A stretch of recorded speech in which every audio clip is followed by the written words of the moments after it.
Racikan Berita 1. Assalamualaikum warahmatullahi wabarakatuh. 31 Desember 2024, bangsa Indonesia bagaikan kena petir di siang bolong karena lembaga OCCRP mengumumkan mantan Presiden Jokowi sebagai finalis pemimpin terkorup 2024. Dan banyak yang kaget, tapi saya salah seorang yang tidak kaget karena saya memang menduga bahwa korupsi Indonesia selama pemerintahan Jokowi memang sangat-sangat marak.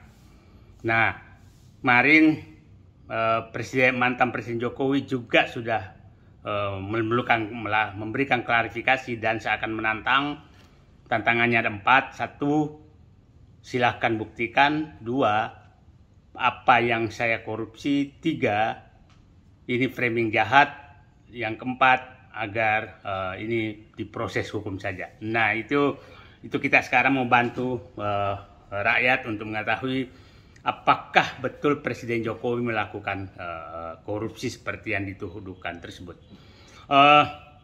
Saya ingin mencoba merangkum kalau Jokowi memang melakukan korupsi, dibilang mana, sektor mana atau klaster mana terjadi korupsi. Saya mencoba membagi 5 klaster modus korupsi yang dilakukan oleh mantan Presiden Joko Widodo. Klaster pertama adalah klaster korupsi yang ditujukan untuk mendapatkan kekuasaan dan melanggengkan dinasti. Ini banyak contoh yang terjadi tentang hal ini. Masih ingat dulu kasus tentang ditutupnya kasus pelanggaran dan pelanggaran hutan, kemudian 3,3 juta hektar sawit itu hilang begitu saja. Nah, itu saya punya keyakinan bahwa ini ada kaitan dengan untuk melanggengkan kekuasaan, sehingga perlu untuk meredam kasus-kasus besar dan bisa terjadi negosiasi di balik pintu. Yang kedua, klaster kedua adalah itu menjarakan lawan-lawan politik. Itu klaster korupsi kedua. Kita masih ingat bagaimana kasus-kasus menteri-menteri yang terlibat tahu-tahu dihilangkan begitu saja, dan itu sudah diperiksa tapi tidak dilanjutkan. Itu adalah istilahnya korupsi sprindik. Masih ingat kasus impor garam, minyak goreng, HPH, kemudian kasus BTS dan berbagai kasus lain yang menguap begitu saja. Dan masih ingat kasus penggantian Ketua Umum Partai Golkar yang karena isu semua bahwa itu ada 11 sprindik. Itu korupsi klaster kedua. Korupsi klaster ketiga adalah ini ambisi pribadi. Ada 2 subklaster di sini. Klaster pertama adalah ingin punya legacy. Seakan-akan presiden berhasil tapi merugikan rakyat.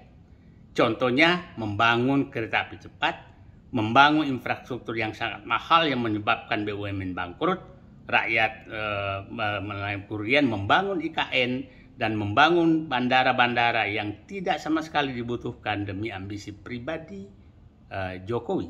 Ambisi pribadi kedua adalah terkait dengan keluarga.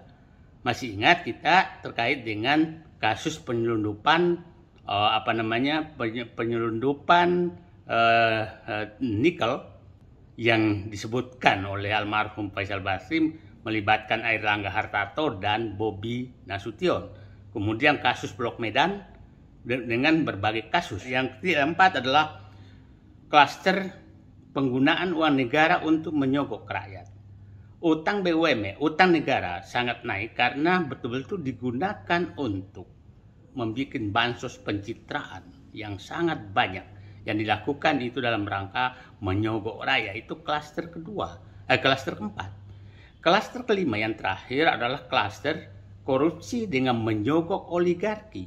oligarki kita tahu bahwa ini betul-betul menjadi penyokong utama kekuasaan Jokowi dan dinasti Jokowi selama 10 tahun. Mereka lah yang mendapatkan fasilitas di berbagai tempat, di pertambangan, di perkebunan, di macam-macam.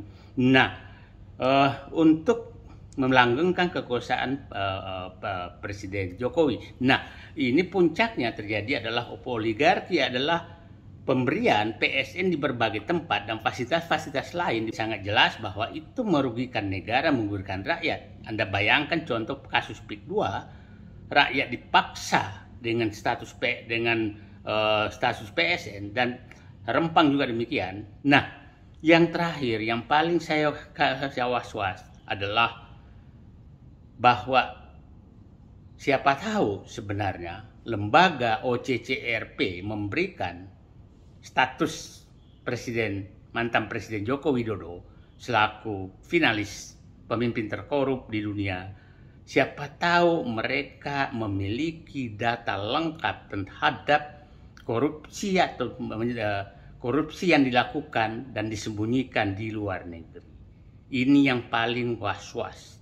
Kalau itu terjadi, maka memang kita anggap bahwa siapa tahu 1 Januari 2025 OCCRP menyelamatkan negeri ini dengan membuka selebar-lebarnya korupsi yang sudah terjadi selama pemerintahan Joko Widodo. Tunggu edisi berikutnya. Terima kasih. Assalamualaikum warahmatullahi wabarakatuh.